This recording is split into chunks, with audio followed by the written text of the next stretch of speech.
You ask Tiger to calculate.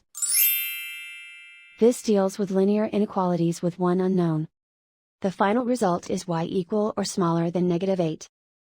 Let's solve it step by step. Move the negative sign from the denominator to the numerator.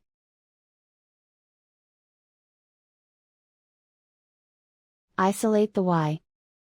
Multiply both sides by 4.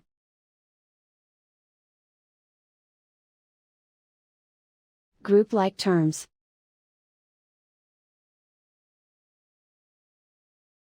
Multiply the coefficients.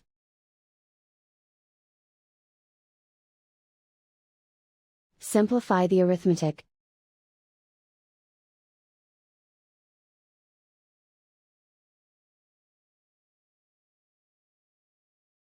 Convert the y into a positive number. Multiply both sides by -1.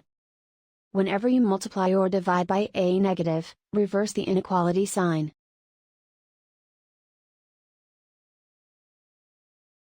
Remove the ones.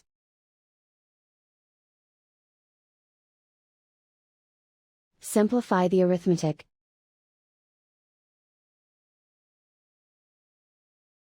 Plot the solution on a coordinate grid. And so the final result is y equal or smaller than -8.